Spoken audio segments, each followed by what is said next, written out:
I want us to discuss paper 3 practicals, that is chemistry. Paper 3 is a practical paper that carries 40 marks, whereby each mark is 1%. That now becomes 40%. Now this paper is made up of 3 questions. The paper tests the following areas. The areas that are tested under this paper: one, we have quantitative analysis. This is question 1, and it carries about 22 marks. Now under this area we have the following. One, we have titration. There are 3 types of titrations that are tested in high school. One, we have direct titration. It was last tested 2015. We have back titration, which was last tested 2018. And then we have redox titration that was tested last in 2017. The other area that we have under quantitative analysis is enthalpy. This one can be enthalpy of displacement. It was the last tested in 2018. We have enthalpy of neutralization, and this one, under that again, that's under quantitative analysis. We also have rates of reaction. It can be effects of concentration on rates of reaction. It was the last tested in 2018. Or we have effect of temperature on rates. So that's now basis of question 1. The basis of question 1. Now the other area that this paper tests is qualitative analysis. We have qualitative analysis, and these the following areas are tested. One, we have inorganic analysis. We have inorganic analysis. We also call it a test for cations and anions. This question, this is question 2 and carries about 12 marks. It is the basis of question 2, and the total marks there is about 12 marks.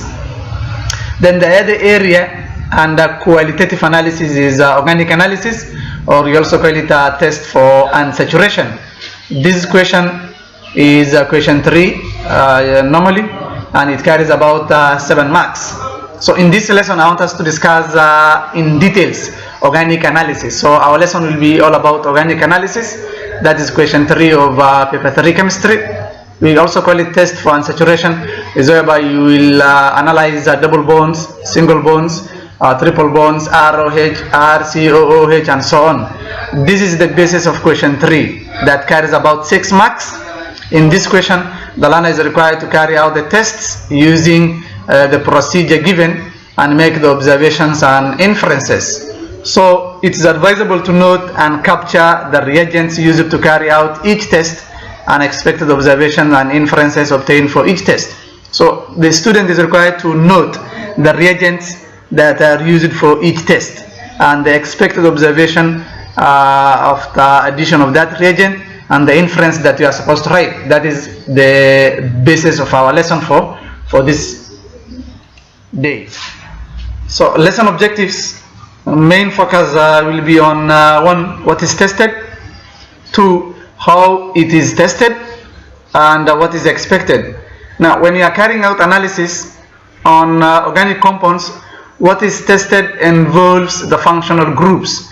Do we have a double bond, triple bond, ROH, or alkanoic acids, or do we have esters there? That's now what is tested. How it is tested, this one now involves the procedure. The procedure you need to carry out to test that functional group. And then what is expected, here now it involves the observations that you make when you use that procedure to analyze that functional group. So main focus, we said what is tested, how it is tested, and what is expected at the end of that analysis. Under organic analysis, we have preliminary tests, that is a pretest. Pretest can include burning, or it can include solubility in water. Now under burning, when we are burning, we are required, or we are looking for unsaturation, whether we have a double bond, a triple bond, or a single bond.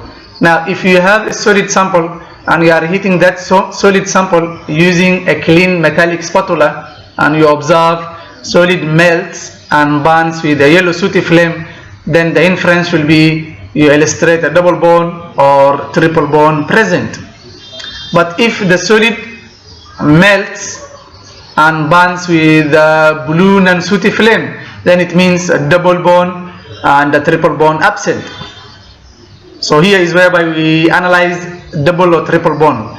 So it will be present if the solid melts and burns the yellow sooty flame. It will be absent if the solid burns and melts with the blue non-sooty flame. But if you are using a liquid sample and you burn that liquid sample using a watch glass or evaporating dish, then the observation that you are likely to get there is solid burns with a yellow sooty flame. The inference becomes either double bond or triple bond present.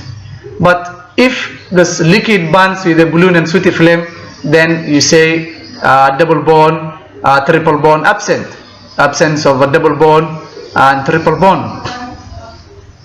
So this analysis, it was tested 2019, KCSE 2019.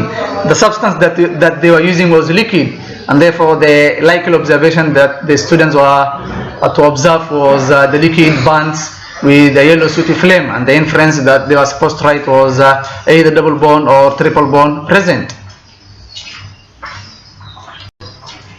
Now the next is solubility in water or ethanol. Here is whereby you want to know whether that substance or whether that solid, whether it is solid or liquid, it will dissolve in water or not. So if you are using a solid sample and you observe that the solid dissolves in water to form a colorless solution, then the inference becomes a polar organic compound present. Polar means anything that dissolves in water. But if the solid does not dissolve in water,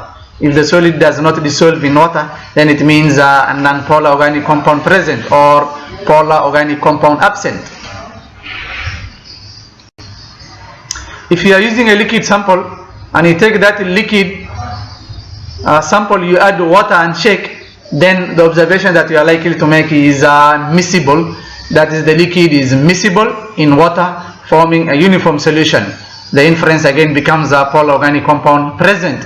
If the liquid is immiscible with water, then you say non-polar organic compound present, or you can say polar organic compound absent. This is the observation that the students were likely to see KCSE 2019. That is, the liquid, they were given a liquid, therefore that liquid was miscible and it was forming a uniform solution. So the inference that they were supposed to write was polar organic compound present. Now, other than preliminary tests, that is burning and solubility, we also have addition of some reagents. We have sodium carbonate or sodium hydrogen carbonate. We can also have magnesium ribbon here. The other indicator can be, the other reagent can be universal indicator. We can also have acidified potassium manganate 7. We can also have acidified potassium chromate 6. The color of potassium manganate 7 is purple. The color of potassium chromate 6 is orange. And then you have bromine water. The correct color of bromine water is yellow. The correct color of bromine water is yellow. It is not green, it is not brown, it is not orange, but it is yellow in color. Then the other reagent that you can use is either alkanol or alkanoic acid followed by addition of concentrated sulfuric acid. Here is whereby you do esterification, that is, we test esters, and then you have litmus papers. So we need to know what each reagent tests, expected observation, and the difference. So let us begin with sodium carbonate. So addition of sodium carbonate or sodium hydrogen carbonate or magnesium ribbon, this one tests presence or absence of RCOOH. This is an alkanoic acid. Or you have hydronium ion or hydrogen ions. So if you observe effervescence means bubbles of colorless gas occurs, then you say R-COOH stroke H3O plus, that's hydronium, or hydrogen ions present. But if there is no effervescence, then you say absence of RCOOH stroke hydronium ion stroke hydrogen ions absent. So we said sodium carbonate stroke sodium hydrogen carbonate stroke magnesium ribbon tests presence or absence of RCOOH, that's alkanoic acid, either hydronium ion or hydrogen ion. So if effervescence occurs, then you say present. If no effervescence, absent. Now the other one is universal indicator. Here is used, we use universal indicator to test the pH of the solution. If you have a certain sample and you are testing the pH and you observe a pH of 4.0 or 5.0 or 6.0, then the inference becomes weakly acidic. But if you get a pH of 1.0, pH 2.0, pH 3.0, you say strongly acidic. Now how do you test pH? You take inversion indicator, you add or you dip in a certain sample, and then the resulting solution now you will compare to pH chart scale that has different colors with pH. So if you get pH 4, 5, 6, inference becomes quickly acidic. If you get pH 1, 2, 3, strongly acidic. But if you get a pH of 7, then it becomes neutral. Now we have acidified potassium manganate 7. We say the color is orange. The color is purple. Now this one is used to test for unsaturation, that is either presence or absence of a double bond, triple bond, or ROH. So acidified potassium manganate 7, it also tests ROH. A point to note there that potassium manganate 7 also tests ROH. So if you observe that the purple color of acidified potassium manganate 7 turns colorless, then you say double bond, triple bond, or ROH present. If you observe the purple color of acidified potassium manganate 7 remains or persists, then you say absence of double bond, triple bond, and ROH. For acidified potassium chromate 6, the color is orange here. Point to note that acidified potassium chromate 6 only tests presence or absence of ROH. So if you get observation, orange color of acidified potassium chromate 6 turns to green, then you say ROH present. If the orange color of potassium chromate 6 persists, then you say ROH absent. We have bromine water. The correct color of bromine water is yellow. It is wrong to say the color of bromine water orange, or brown, or green. The correct color of bromine water is yellow. Now, what does bromine water test? What does bromine water test? So bromine water tests unsaturation, that is presence or absence of a double or triple bond. Now, to a certain sample, if you add 3 drops of bromine water and you observe that the yellow color of bromine water turns to colorless, or the yellow color of bromine water is decolorized, then your inference, you illustrate either a double bond or triple bond present. But if you have the yellow color of bromine water retaining or persists, then you indicate absence of a double bond and triple bond. So here we say that the color of bromine water is yellow, and it tests presence or absence of a double bond and a triple bond. Now we have alkanols or alkanoic acids followed by addition of concentrated sulfur-6 acid and warming. So this is a reaction, we call it esterification. So if you carry out a test that involves addition of ethanol to a portion that you are analyzing, followed by few drops of concentrated sulfur-6 acid, followed by warming, then the likely observation that you will see there is a pleasant smell.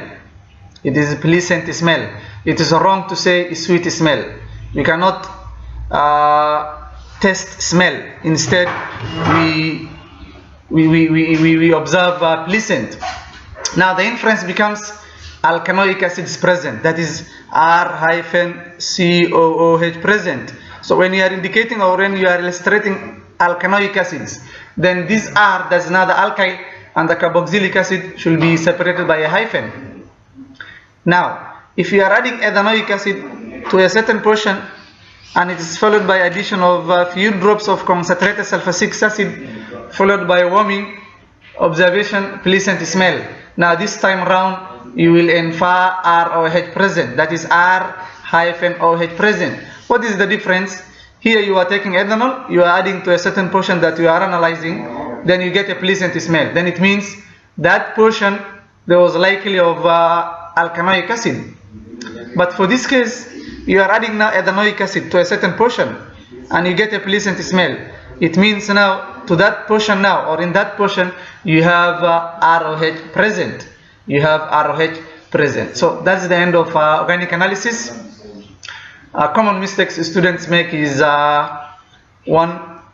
Potassium chromate 6.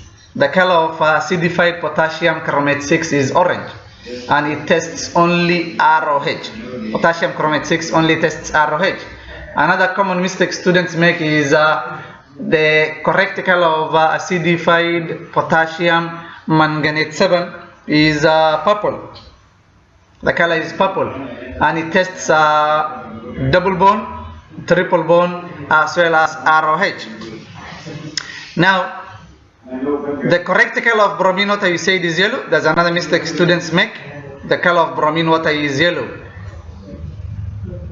and it tests either presence or absence of double and triple bond. So that's the end of our discussion for today. For more videos and for more contents, make sure you follow us. Thank you.